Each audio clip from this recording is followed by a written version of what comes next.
Praise the lord.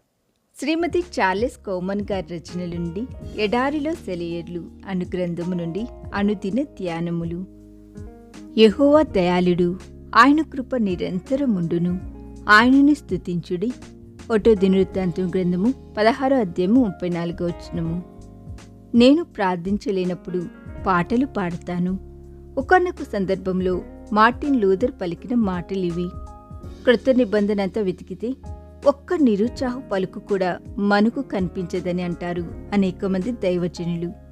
దినవృత్తాంతము గ్రంథంలో స్తుతి ద్వారా యుద్ధంలో జయం పొందడానికి గురించిన అద్భుతమైన కథనాన్ని మనం చూస్తాం. విస్తారమైన సైన్య సమూహాలు తమను చుట్టుముట్టాయని యెహోషాపాతుకు కబురొచ్చింది. పరిస్థితి ఎంత క్లిష్టంగా ఉందో యెహోషాపాతుకు అర్థమైంది. వెంటనే అతడు తన పరిస్థితంతా తెలుపుకుంటూ దేవునికి ఇలా ప్రార్థన చేశాడు: ఈ గొప్ప సైన్యముతో యుద్ధము చేయుటకు మాకు శక్తి చాలదు, ఏమి చేయుటకు మాకు తోచదు, నీవే మాకు దిక్కు. యెహోషాపాతు నేత్రాలు తమ ముందున్న క్లిష్టమైన పరిస్థితి పైన కాక దేవునిపై తమ దృష్టిని కేంద్రీకరించాయి. యెహోషాపాతుకు ఇదొక గొప్ప పరీక్షే. తనపై విశ్వాసముచ్చిన యెహోషాపాతును దేవుడు విడిచిపెట్టలేదు. వెంటనే ఆయన తన చిత్తాన్ని బయలుపరిచేందుకు తన ప్రవక్తను పంపించాడు. ఆ ప్రవక్త యెహోషాపాతుతో ఇలా అన్నాడు: ఈ గొప్ప సైన్యమునకు మీరు భయపడుకుడి, జడియకుడి. ఈ యుద్ధము మీరు కాదు, దేవుడే జరిగించును. భయము అనేది ఒక భీకరమైన శత్రువు. దేవుడు మనకు శక్తియు, ప్రేమయు, ఇంద్రియ నిగ్రహమును గల ఆత్మనే ఇచ్చెను, కాని పిరికితనం గల ఆత్మనియ్యలేదు. 2 తిమోతీయులకు రాసిన పత్రిక 1వ అధ్యాయము 7వ వచనము.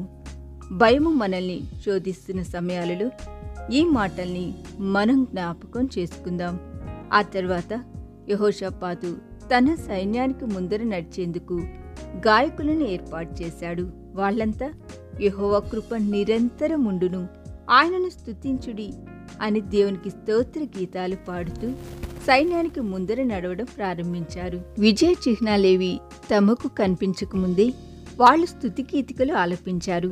తమ ముందున్న శక్తివంతమైన సైన్యానికి ఎదురుగా ఆయనను స్తుతించుడి అంటూ వాళ్ళు పాటలు పాడారు.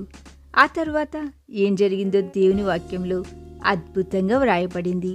వారు పాడుటకును స్తుతించుటకును మొదలుపెట్టగా యెహోవా యూదావారి మీదికి వచ్చిన అమ్మోనీయుల మీదను, మోయాబీల మీదను, షేరు మన్యవాసుల మీదను మాటుగాండ్రను పెట్టెను. కనుక వారు హతులైరి.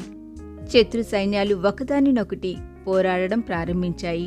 శత్రు సైనికులు ఒకరినొకరు సంహరించుకోవడం ప్రారంభించారు.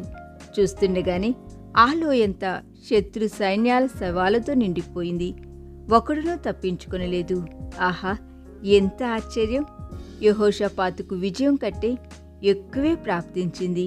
యెహోషాపాతును అతని జనులను కొల్లసొమ్ము కూర్చుటకు 3 దినములు పట్టెను.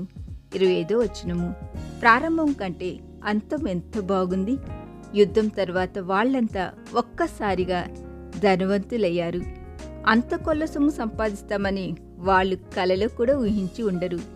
యెహోషాపాతు యుద్ధంలో 2 పాటలున్నాయి. యుద్ధానికి ముందు స్తుతి పాట, యుద్ధం తరువాత విడుదల పాట. మన జీవితాల్లో కూడా 2 పాటలుండాలి. పోరాటానికి ముందు స్తుతి పాట, పోరాటం తరువాత విడుదల పాట. స్తుతి పాట తరువాతే విడుదల పాట. స్తుతి పాట లేకుండా విడుదల పాట లేదు. బెరాకా లోయలో దేవుని వాగ్దానాలు నెరవేర్చబడినందుకు విడుదల పాట పాడడం మంచిదే. కానీ విజయం కనుచూపు మేరలో ఎక్కడా కనిపించని గాఢాంధకారపు వేళలో స్తుతి పాటలు పాడడం ఎంత కష్టం! కానీ పాడాలి, అవసరం.